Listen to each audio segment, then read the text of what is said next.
우리 하나님 말씀 찾도록 합시다. 로마서 12장.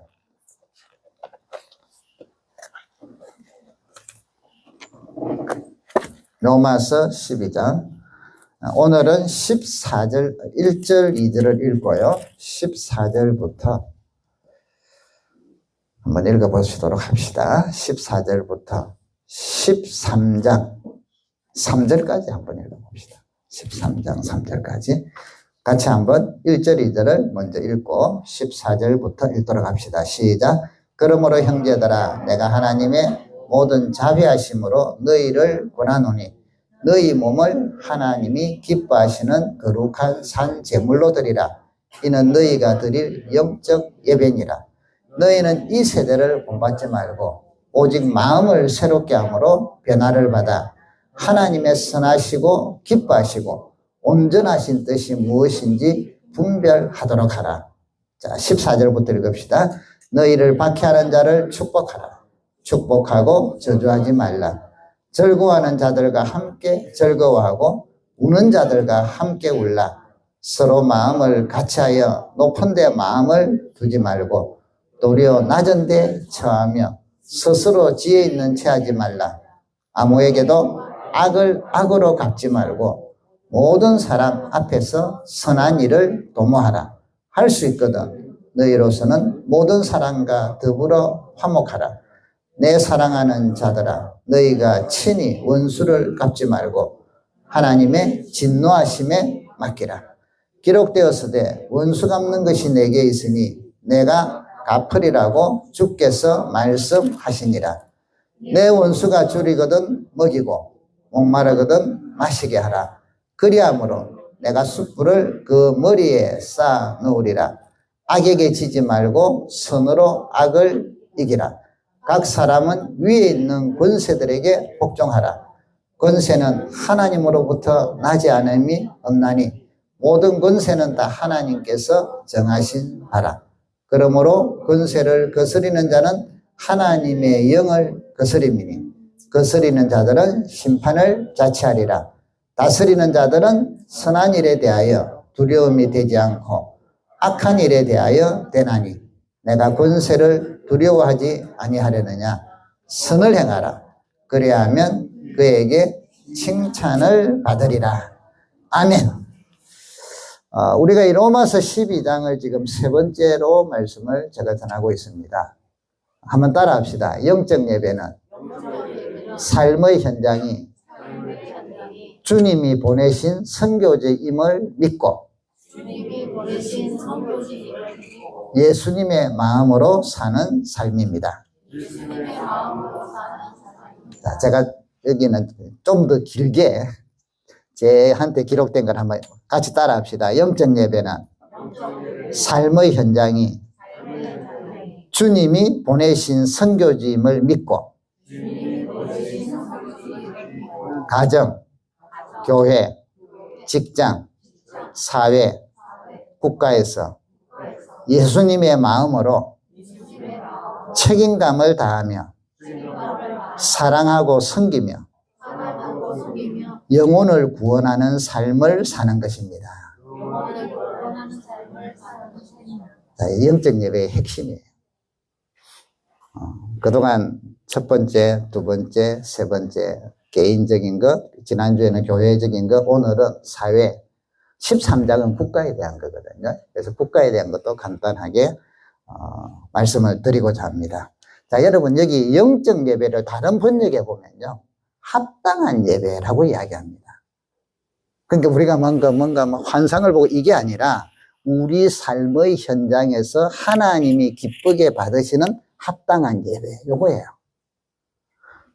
예수님께서 말씀하시죠. 너희는 세상의 빛과 소금이라고 이야기하잖아요. 빛과 소금으로서 맛을 잃어버리지 않고 각자의 삶의 현장에서 사는 게 영적 예배, 합당한 예배다 이 말이에요. 그래서 제가 예배는 두 가지를 했죠. 하나는 예식적인, 우리가 이렇게 드리는 순서에 따라서 드리는 예식적인 예전적인 예배, 또 하나는 우리의 삶으로 드리는 예배, 삶을. 이 두 개가 하나님 앞에 같이 드리죠. 같이 드려. 이분법으로 나누는 사람, 흑백 논리로 나누는 사람들은요, 교회에서 하고 교회적인 것만 영적인 거고 하나님이 받으시고 세상은 악하고 속된 거니까 멀리 하는데 그게 잘못된 거라는 거예요. 그렇기 때문에 우리 신앙생활이 이중적이 돼요. 이중적이. 세상은 악해요. 하나님이 앞으로 심판할 자리예요. 그런데 주님은 우리를 그 악한 세상에 보내셨단 말이죠. 그리고는 너희는 세상의 빛과 소금이랬지 교회의 빛과 소금이라고는 하신 적이 없어요. 우리가 교회니까. 악한 세상에 그래서 가라.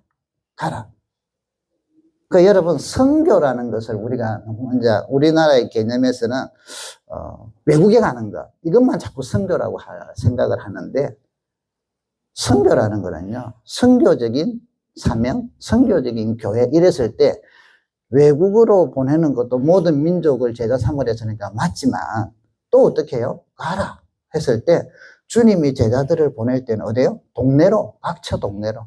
그러니까 선교라는 것은 여러분의 가정을 복음으로 전하는 게 선교고요. 또 이웃과 직장에서 사람들을 구원하는 것도 선교고 또 외국에 있는 다른 민족들을 우리나라에 온 다른 민족이든 우리가 가서 그것도 선교고 그래서 선교는 우리가 외국 선교를 해야만 선교라는 개념에서 벗어나기를 바랍니다. 한 부분이에요. 한 부분. 전체적이다. 그래서 요즘은 미셔널 처치라 해갖고 선교적인 교회에 대한 개념들로 자꾸 접근을 해요. 왜냐하면 우리 삶의 현장이 선교죠. 그래서 우리 교회의 가치관 중에 마지막이 뭐예요? 우리가 서 있는 곳이 하나님이 보내신 선교지임을 믿고 그래서 그 주변에 자 전도도 하고 또 섬기고 사랑한다는 말. 이게 선교적인 삶, 빛과 소금의 삶. 또 요즘 주제로 우리가 하는 영적 예배. 다른 표현으로 하나님이 받으시는 합당한 예배. 여러분. 그래서 결론은 요거에 오늘 이 결론을 정해놓고 이제 갑시다. 그래서 각 분야마다 이제 이렇게 해야 돼요. 자, 우리가 예배를 드릴 때 이게 이제 우리도 공적으로 이제 예전적인 예배를 드릴 때 항상 저는 고백하고 사모하는 게 성령님의 하나님의 임재가 있기를 사모해요.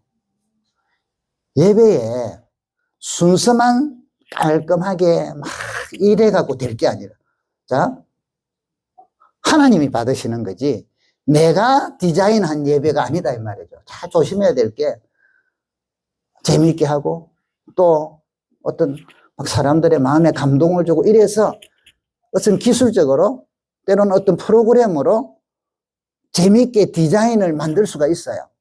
그런데 그 디자인이 아무리 사람들이 와 오늘 좋았다 즐거웠다 뭐 감동받았다 해도 하나님이 원하시는 디자인하고 다르면 그거는 가인의 예배예요. 가인의 예배. 하나님이 안 받으신 거단 말이에요. 하나님이 받으시는 아벨의 예배가 되려고 하면 우리가 디자인하는 예배가 아니라 디자인은 할 수 있어요. 그런데 하나님이 디자인한 그 방식에 최대한 벗어나지 않도록 문화와 환경과 약간의 그거는 있을 수 있지만 그러나 그 하나님 주신 전체적인 디자인 속에서 벗어나지 않으면서 성령의 임재가 있도록 사모하고 믿음으로 드리는 예배가 하나님이 받으시는 예배다. 그래서 우리의 예배에는요, 저나 여러분이나 첫 번째로 사모해야 될 게, 기도해야 될 게, 하나님, 오늘도 예배 가운데 성령님이 임재해 주소서. 이거예요. 재미없어도 성령님은 역사하세요. 프로그램이 없구만 뭔가 좀 어설퍼도 방식이 있잖아요. 우리 이제, 여기 이제 그래도 이 방식들이 총회에서 예배 모범 해가지고 나오거든요. 그 속에 최대한 우리가 맞추죠. 그러나 우리의 약간 상황에 따라서 뭐 앞뒤로 좀 바꿀 수는 있고, 뭐 헌금 시간이 앞에 갈 수도 있고, 뒤에 갈 수도 있고, 사도신경을 또 뭐 뺄 수도 있고, 열 수도 있고, 사도신경을 꼭 넣어야 된다. 이건 아니거든요. 그러나 일반적으로 신앙 고백을 하기 때문에 넣는 게 좋죠. 또 이런 순서의 약간의 차이는 그 큰 틀에서 안 벗어나요. 그런데 이 순서, 요렇게만 드리면 하나님이 다 받으시겠지. 아니라니까요. 제가 전에 한번 말씀드렸죠. 우리가 좀, 목회를 쉬고 있을 때, 한 3년 쉬었거든요. 여기 개척하기 전에, 부천에 가기 전에 한 3년 쉬었는데, 그때 이제 다른 여러 교회들을 좀 다녀봤단 말이죠. 예배가 하나님 앞에 드리는 예배들. 그 한 번은 이제 그때 강원도 쪽으로 가는 도중에 문막 쪽인가? 하여튼 그 주변에서 고속도로에서 빠져나와서 예배 시간이 돼서 예배를 드리고 갑시다. 이래갖고 저하고 사모님하고 그래도 이제 일단은 뭐 모르는 교회들이니까 교회당에 있는 잘 지어진 교회를 들어갔단 말이죠. 그래서 성가대도 있고 뭐 예배 그 시골이지만 그래도 사람들이 좀 있었어요. 그리고 예배를 드리고 나가는데 사모하고 예배 드리러 왔는데 나갈 때 저희들이 화가 나가 나갔어요. 화가 나가고 속이 상해가고 나갔다. 모든 순서는 흘러가는데 성령의 임재가 오히려 막 속이 막 더 안 좋아져가고 이건 아니잖아요. 오늘 여러분들이 드리는 이 예배 속에 제가 뭘 말을 잘하거나 제가 인도를 이런 거 없어요. 하나님의 임재가 찬양 속에서도 하나님의 임재가 기도 속에서도 하나님의 임재가 설교 속에도 하나님의 임재를 여러분들이 사모하기를 주의 이름으로 축복합니다. 그러면 하나님이 여러분에게 맞는 것으로 은혜를 주신단 말이에요. 이를 위해서 기도하는 것이고 그래서 기도할 때마다 이런 예배를 위해서 기도. 지난주에 우리 저도 내용을 자세히는 안 물어봤는데 그냥 들은 이야기만 을 할게요. 강건호 김혜정 집사님 가족이 등록을 하셨어요. 오늘도 이렇게 등록, 우리 박수 한번 치고 합시다. 김정환, 잠깐만. 강정호 김혜정 집사님 박수 한번 치시고요. 또 오늘 등록하시는 분이 계세요. 김정환, 홍유정 집사님 부부 한번, 자, 저 뒤에 계시죠. 뒤에서 박수 한번 칩시다. 예. 같은 교회에서 계시다가 이리 오셔갖고 하셨는데, 아무튼 이렇게 이제 이야기를 제가 들은 게 아이가 큰아들이 초4인가? 태훈이가 앞에 교회를 가고 싶어가지고 막 울고 막 그랬대요. 3주 전인가 2주 전인가. 그래서 이제 여기 올 때 동생은 주일학교로 왔는데 안 왔어요. 지난주에 아이를 데리고 와서 이제 아이는 엄마 손에 끌려오지만 엄마 아빠한테 좀 그렇게 기쁘게 오지는 않았거든요.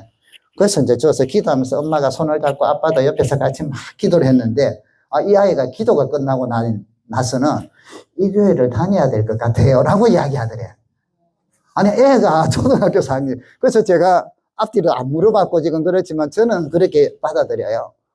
교회의 성령의 임재가 아이의 마음을 어떻게든 그렇게 바꿔주셨구나. 저는 그리 생각을 해요. 엄마 아빠가 막 그걸 듣고 감동을 받아가지고 제 마음 바뀌기 전에 등록하자 이러고 제 등록을 하셨대요. 여러분 하나님의 임재는요 아이든 어른이든 상관없이 임재하셔야 돼요. 그래서 우리가 주일학교든 중고등부든 유치부든 우리 어른들이든 그냥 예배 중에 어떤 순서에 따라서만 아니라 어떤 것들을 하더라도 성령의 임재가 저들의 영혼을 터치하고 마음을 움직이도록. 오늘도 여러분 말씀 중에 이미 또 찬양 중에도 터치를 많이 하셨을 건데 오늘도 여러분 속에 그런 은혜가 넘치기를 주의 이름으로 축복합니다. 자, 주보를 잠깐 보십시다. 여기 보시면요 가운데 순서 옆에 목장 예배 순서 되어 있죠. 자, 목장 예배도 성령의 임재가 없으면 안 돼요. 그냥 우리는 여러분 동아리가 아니에요. 소그룹이 일반 사회처럼 동아리가 아니에요. 친교단체가 아니에요. 당연히 친교가 있어요. 그런데 1번이 뭐예요? 예배단 말이에요. 예배. 그런데 예배를 예전적으로 이렇게 우리가 드리는 예배도 하나님께 영광을 돌리면서 우리가 은혜를 받지만 또 우리는 지체이기 때문에 서로의 사귐이 필요하거든요. 서로가 영적으로 교제하고 말씀으로 기도로 이런 교제가 필요하다면 그래서 소그룹 예배들을 만든단 말이에요. 그게 이제 옛날에 우리는 주로 전통적으로 구역이라고 표현을 했잖아요. 근데 이 구역이 조영기 목사님이 부흥시킨 구역이 외국으로 수출이 됐어. 소그룹인데. 그 외국에서 이제 조영기 목사님한테 배우고 막 이런 막 세미나 하다가 보니까 그들이 또 이제 학자들이 연구하다가 그들의 문화에 맞추어서 새롭게 소그룹 이름을 또 어떤 부분을 강조하면서 이름을 짓기를 시작했어요. 그래서 어떤 사람들은 셀, 작은 조직, 세포단 말이죠. 셀이라 하고, 어떤 사람들은 목장, 어떤 사람들은 가정교회, 작은 가정교회, 뭐 이런 식으로 하면서 교회들이 부흥이 됐어요. 그래서 그게 다시 우리나라에 역수입된 거야. 교회들이 저기 이번에 셀이라 하는데 뭐 목장이라 하는데 뭐 소그룹 뭐 G12라 하는데 벌써 그들의 강사를 또 부흥을 했으니까 이러면서 다양하게 있는데 약간들의 특징들을 강조하지만 결국은 소그룹으로 하나님을 예배하고요. 성도의 교제들이 있는 거예요.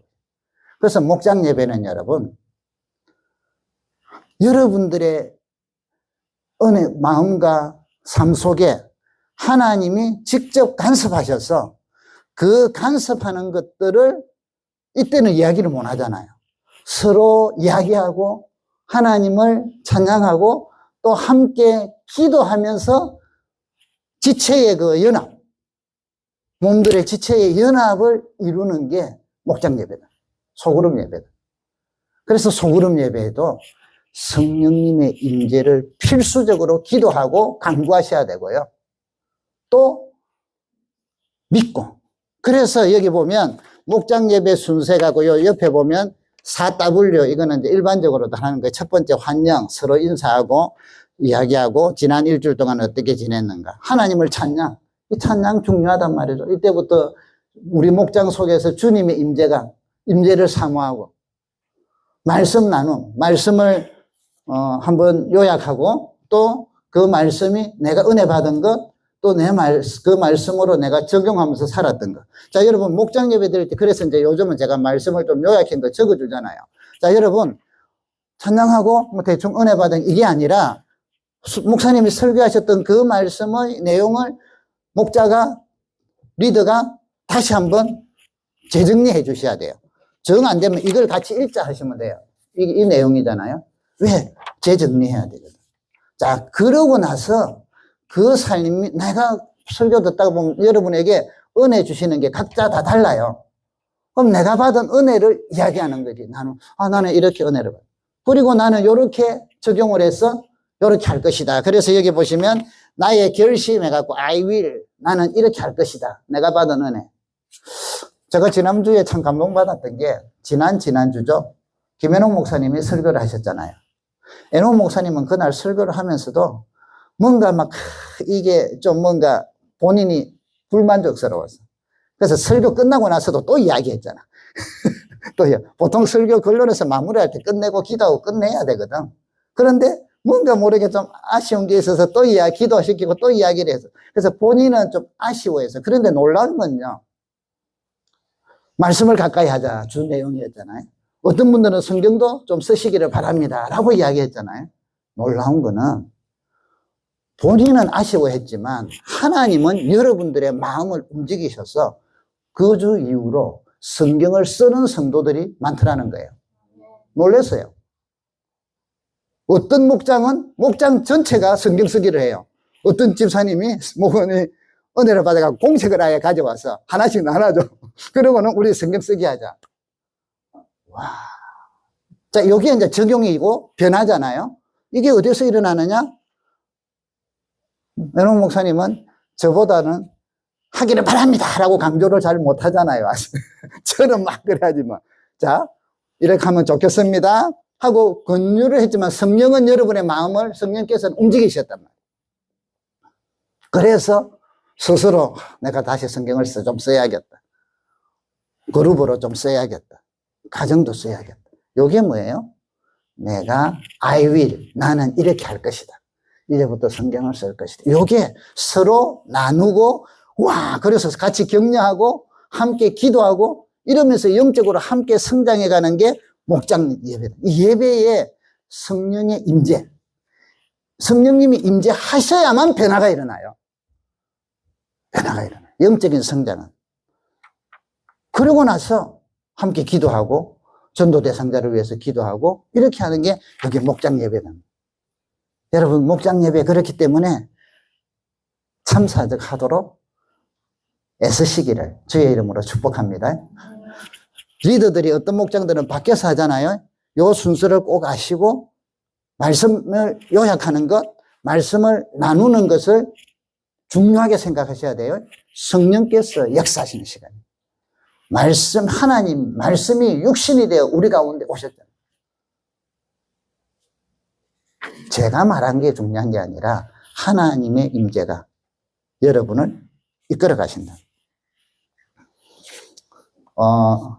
그래서 저도 놀래가지고 여러분 올해 여러분들이 가족별로 다 동참하는 게 좋겠죠. 신약 성경을 다 쓰는 가족은 가족 식사권을 드리겠습니다. 얼마나 기쁜 일이에요. 하나님도 기뻐하시고 은혜도 여러분들이 쓰다 보면 받으시고 그 교회에서도 격려도 하고 아주 맛있는 입에서 단맛이 잘잘잘잘 맛있는 식당의 식사권을 가족 수만큼 드릴게요. 그래서 혼자 쓰려고 하지 말고 애들도 조금이라서 컴퓨터로 치면서 복사는 하지 마세요. 컴퓨터로 복사해가지고 이러면 컴퓨터로 치든 뭐 손으로 쓰든 각각 나누어서 너는 여기는 마태복음 여기는 뭐 누가복음 아이들은 또 짧은 거 제일 짧은 거 요한 1서 뭐 이런 거 이래갖고 다 합치면 되니까 이해가시죠? 그래서 올해 은혜를 주시고 감동을 주시는 대로 또 한번 성경 쓰기를 여러분들이 쓸 수 있는 방식대로 또 혹시 쓰기가 힘드신 분들은 입으로 녹음하셔도 돼요. 읽은 거. 우리 예를 들면 시각장애인 같은 경우는 이거 치시면서 그냥 읽은 걸 녹음하셔. 그럼 그게 쓰는 거잖아. 아시겠죠? 그래서 소리내서 녹음해. 아무튼 여러분 하나님은 오늘도 여러분의 삶의 현장 가운데 역사하십니다. 자, 이것을 우리가 예배를 통하여 누리고 우리 삶으로 나아간단 말이죠. 그래서 주님은 저와 여러분에게 가라 세상을 향해. 세상. 자, 그러면 우리가 여기 이제 영적 예배, 다른 말로 하면 따라합시다. 합당한 예배. 자, 이 합당한 예배를 첫 번째는 나의 삶에 적용을 시켰죠. 여러분들의 취미생활, 여러분들이 뭐 등산하면서 여러분들이 등산을 하는 게 영적인 걸까요? 세속적인 걸까요? 딱 요걸 아셔야 돼요. 하나님 보시기에 합당할까요? 안 합당할까요? 요거예요. 영적이라면 자꾸. 자, 골프를 친다? 그게 영적인 걸 성도들에게 있어서 하나님이 기뻐하시는 합당한 걸까요? 아닐까요? 자, 골프 친다 요 자체만 갖고는 아니에요. 골프를 치되 쏘기 가지고 뭐 이래 갖고 나쁘게 치면 그거는 합당하지 않고 똑같이 운동이 되는 거잖아요. 운동을 위해서 또 어떤 사람과의 사귐을 위해서 칠 때 하나님 앞에 영광이 되죠. 합당한. 그러니까 여러분들의 취미생활, 여러분들의 계획, 여러분들의 자기개발 모든 것들이 하나님 앞에 드려지는 합당한 예배. 내 삶으로 드리는. 그걸 잊지 마시라고. 자, 가정에서의 생활, 가족들과의 관계, 부부, 자녀들과의 부모님과의 관계가 우리가 대화와 관계를 맺잖아요. 이게 하나님 앞에 합당하게 아니면 합당하지 않게 요거예요. 그래서 가정도 하나님 앞에서 합당한 가정. 영적 예배가 되기를 주의 이름으로 축복합니다.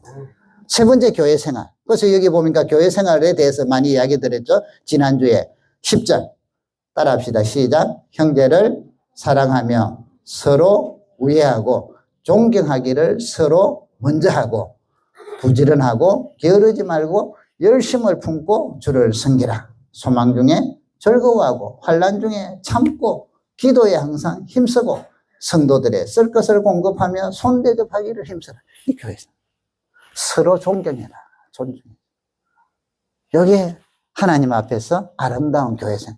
그렇기 때문에 교회에서 여러분 소그룹으로 모여가지고 어떤 성도 흉보고, 뭐 못하는 거 막 비난하고, 이거는 합당한 예배가 아니죠.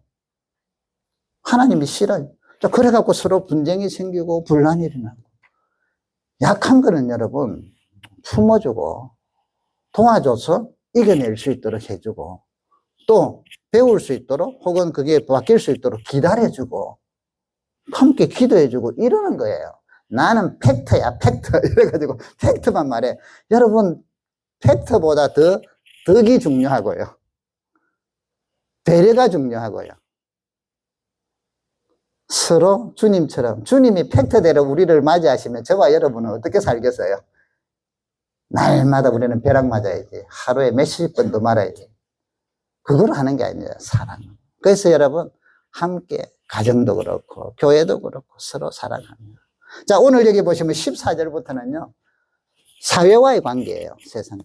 자, 너희를 박해하는 자를 축복하래요. 우리 의지로 어떻게 합니까, 이거? 우리 감정으로. 같이 복수해야 되고요. 같이 열받고 막 피가 거꾸로 쏟고 이러는데 어휴, 그거 참느라고 막 화병 걸릴 수 있는데. 자, 여러분, 참다 보면 우리 한국 사람들이 한이 많다잖아요. 그래서 한국 사람들은 화병이 많아요. 화병.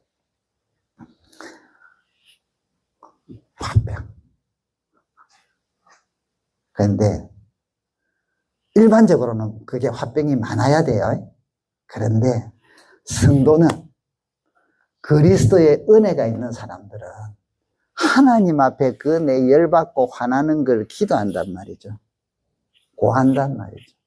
그리고 주의 은혜를 구하면 하나님이 여러분에게 힘도 주시고 위로도 주시고 치유도 주시고 다른 길도 열어주심을 믿으시기 바랍니다. 그래서 성도는 화병이 안 나는 거예요. 그게 정상이에요. 내가 지고 있으니까 나는 거지.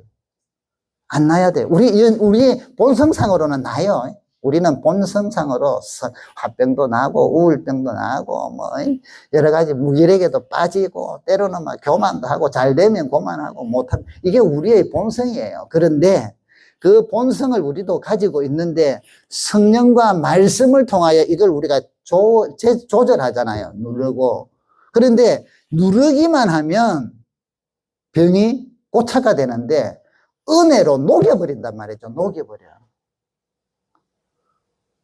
여러분 지금 성경을 쓴다, 읽을 때 엄청난 도움이 되는 게 삶이 요즘처럼 막 이게 뭔가 예측이 안 되잖아요. 자고 일하면 뭐 저서 또 전쟁이 일어났다고 뭐 쌓아붙였다고 하고 물가는 올라섰고 뭐 기름값이 이러니 뭐 차를 지금 전기차 좋겠다 하고 요즘처럼 전기차에 대해서 자 어쨌든 이런 그거다가 막 경기들 어렵죠.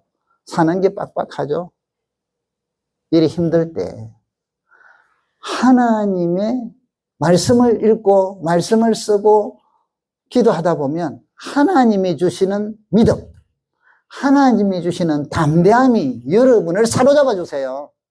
그래서 염려거리는 눈앞에 팍 펼쳐져 있는데 그게 눌리지 않고 사망의 음침한 골짜기를 다닐지라도 내가 해를 두려워하지 않는 것은 주의 지팡이와 막대기가 나를 안위하시나이다. 아멘. 길이 막히고 첩첩산중이지만 주님이 일하셔서 주께서 길을 만드신다. 주께서 만드시는 걸 믿으니까 그걸 어디서 생겨요? 말씀을 통하여 믿음이 오니까. 기도하는 가운데 믿음이 오니까. 찬양하는 가운데 믿음이 오니까. 그래서 여호와 이레의 하나님을 믿고 고백하면서 나아간다 이 말이에요. 이게 성도의 기쁨이고 성도의 특권이고 성도의 행복이라는 거죠.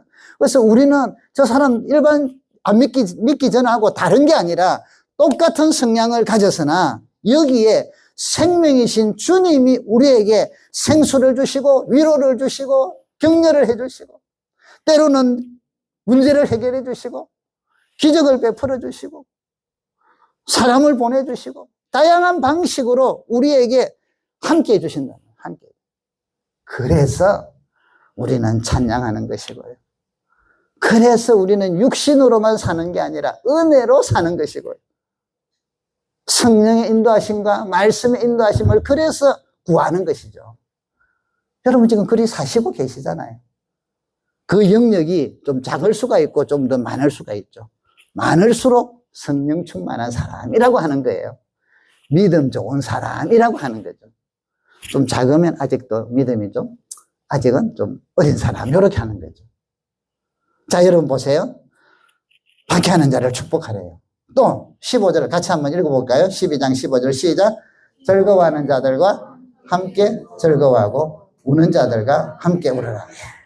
그러니까 안 믿는 사람들이든 믿는 사람들이 그들과 특별히, 그래서 우리가 기도해야 되는 것 중에 하나가, 기도도 하면서도 좀 공부도 해야 돼요. 공감 능력을 갖도록. 공감 능력. 함께 울고 함께 웃으려면 공감 능력이 적으면 안 되잖아요. 그냥 기도, 주여. 또 보니까 마음을 같이 하고 악으로 갚지 말고. 18절 한번 읽어봅시다. 시작. 할 수 있거든 너희로는 모든 사람과 더불어 화목해라. 신자든 불신자든 화목해라. 또 원수는 하나님이 갚으실 거니까 하나님께 맡겨라. 하나님께 맡겨라. 21절에 보시거든요. 악에 지지 말고 선으로 악을 이겨라. 사회생활 속에서 여러분들의 직장생활, 여러분들이 만나는 이웃과의 관계, 이제 성도가, 그래서 이 모든 걸 뭐라고 해요? 주님의 말씀으로는 빛과 소금의 맛을 잃어버리지 마라. 이 말이죠. 빛의 특징을 잃어버리지 말고 소금의 맛을 잃어버리지 마라. 이거 세상 속에서. 13장은 국가에 대한 거예요. 국가. 요즘 말하면 정부. 자, 여러분, 그리스도인들은요, 정부에, 지금 이명박 대통령을 여러분, 우리도 좋아하는 분이 있을 거고, 안 좋아하는 분 계실 거 아니에요. 그거 정상이에요. 우리나라는 지금 하도 이념적으로 갈려 있어갖고, 네? 좌파, 우파 이래서 갖고, 극우파, 극좌파 해서 갖고, 이래서 왔는데, 아무튼, 어느 쪽에 속할 것이냐? 자유예요. 사회 속에서. 그런데 이제 밑에 우리는 어느 쪽을 가더라도 가치관은 하나님을 경외하고 하나님의 주권을 인정하고 하나님이 주인이고 주님이 오시면 심판할 거라는 그 믿음. 오늘 우리가 사도신경에 주님의 재림을 믿사오며 그것을 우리는 믿고 가야 돼요. 어느 쪽이든 간에 온전하지 못하거든요. 그런데 이제 좀 더 조심해야 될 거는 정치적인 가치 중에 유실론을 믿느냐 무실론을 믿느냐는 우리가 구분을 하셔야 돼요. 설령 내가 좋아하더라도 경계를 해야 돼요. 왜? 무실론을 믿으면 하나님을 거부하는 거거든. 우리의 신앙은 그게 아니잖아. 그렇기 때문에 어떤 정부가 세워지든 간에 세워지기 전까지 투표해갖고 우리 대통령이 생기기 전까지 막 이래 하지만 되고 나면 1차적으로요, 기도해줘요. 지금 우리 그리스도인들은요, 이명박 정부를 좋아하든 싫어하든 기도해야 돼요. 하나님이 세우셨으니까. 이재명. 죄송합니다. 제가 지금 누구든 기도해요. 같이 기도해요. 나라를.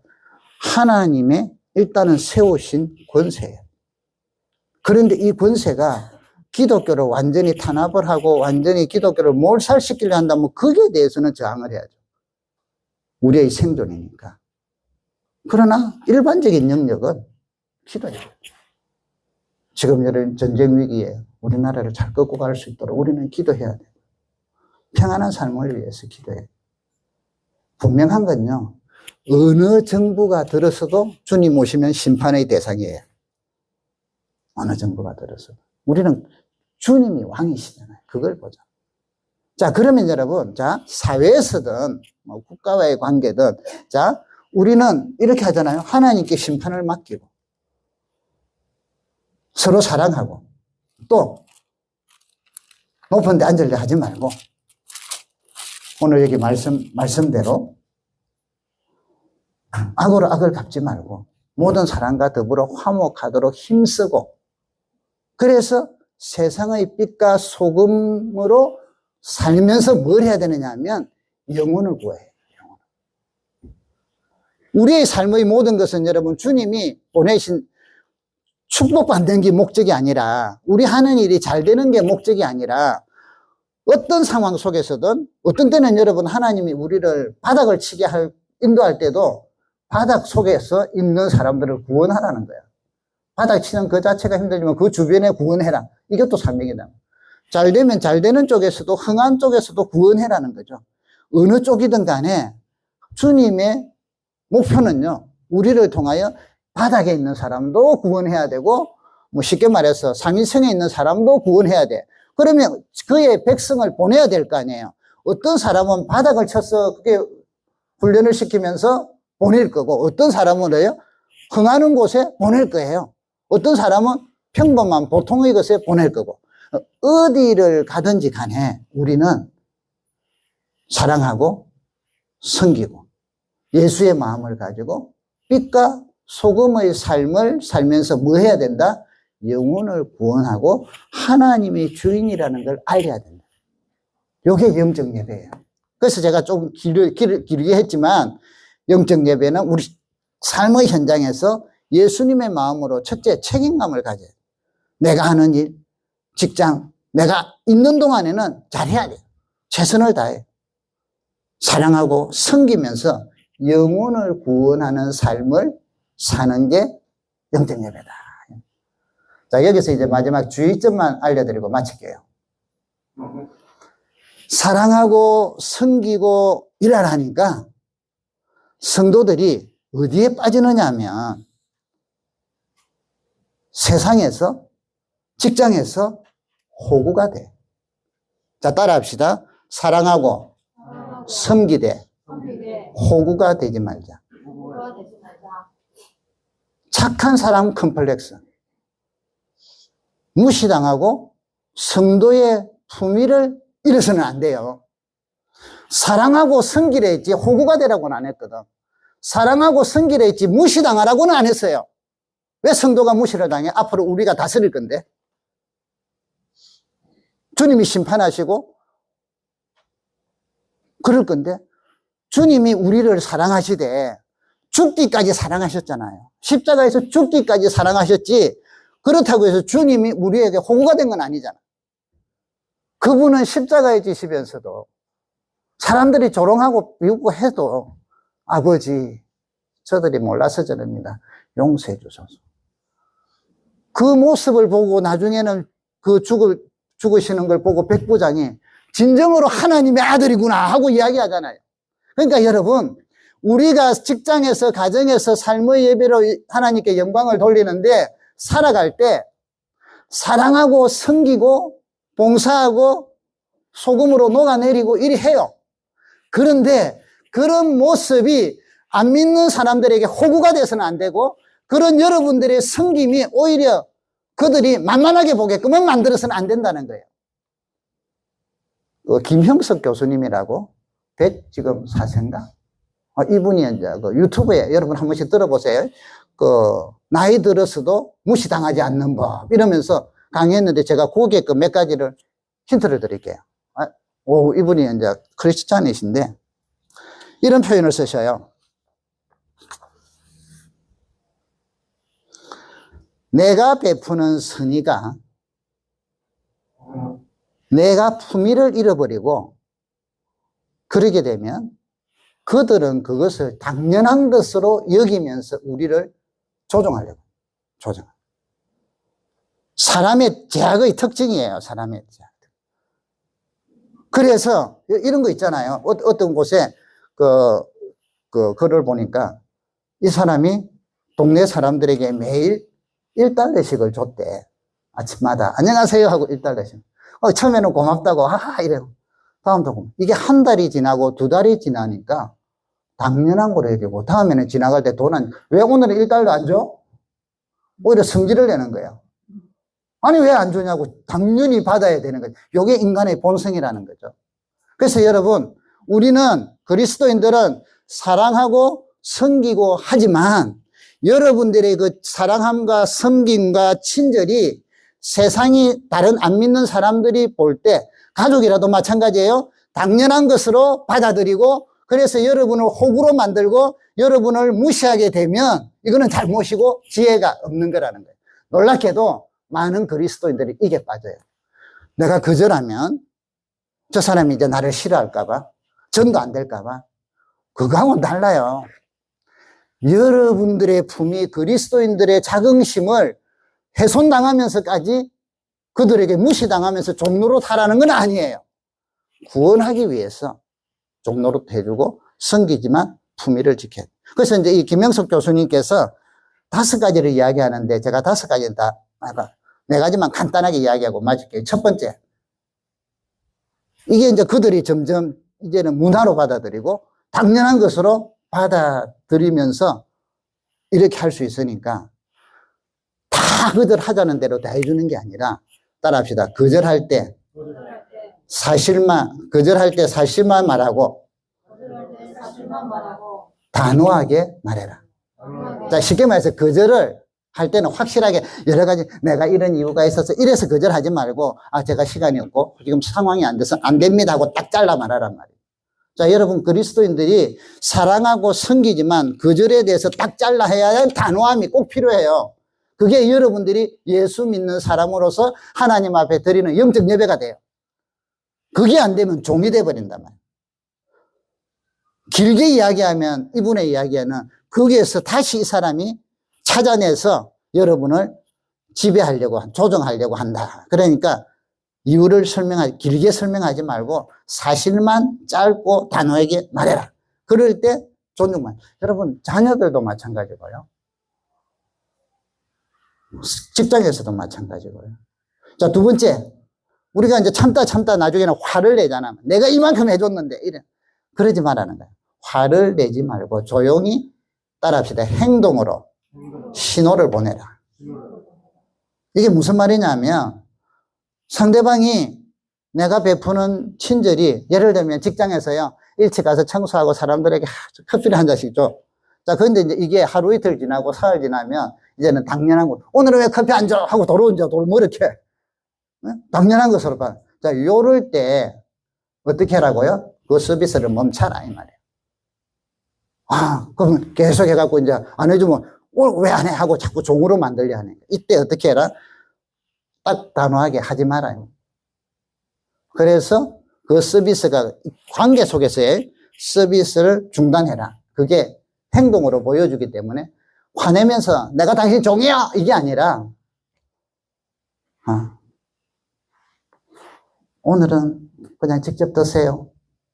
내가 불이익을 당할 내 선에 정확하게. 자, 3번째. 감정에 따라서 막 바뀌지 말고 일관성을 유지해라. 4번째. 저 사람이 해달라고 하기 전에 먼저 나서지 마라. 일반적으로 우리가 미리 회사 가서 청소하고 이런 건 괜찮아요. 그런데 개인적인 관계 속에서 그리스도인이 청소하고 이거 얼마나 좋아요. 관계 속에서 어떤 부분들을 내가 해주고 또 저 사람이 내가 배려로 인하여 저 사람이 부족한 걸 채워주는 거하고 이것처럼 종이 되는 거하고는 다르다 이 말이에요.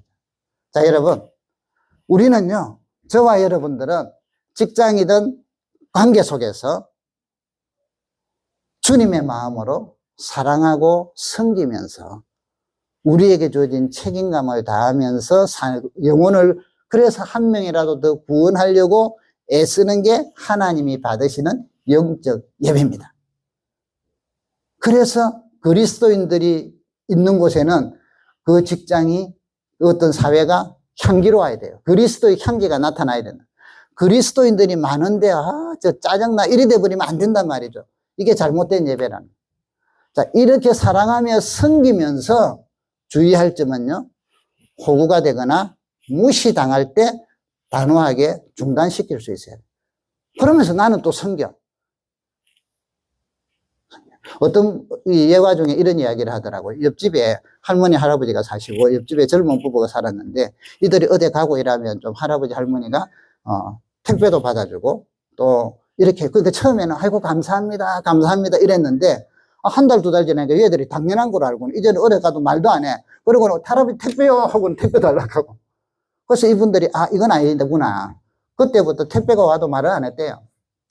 혹시 택배 안 왔어요? 왔어. 그 정도만 짧게. 그러니까 이제 점점 이 사람이 느끼지. 말이 짧아지고 뭔가 행동이 뭐지? 그러면서 자기가 우리가 행동이 지나치구나. 그때부터 고치고는 다시부터 정중하게 부탁도 하고 이렇게 하더라. 우리 여러분은 작은 예수입니다. 여러분의 직장과 여러분들의 가정과 여러분들의 어떤 삶의 영역은 여러분을 통하여 하나님의 사랑과 은혜가 나타납니다. 여러분의 그리스도의 향기가 되어서 여러분을 통하여 많은 사람들이 그리스도를 보게 만듭니다. 이 아름다운 여러분들의 그리스도의 향기가 하나님 앞에 향기로운 예배가 되기를 주의 이름으로 축복합니다.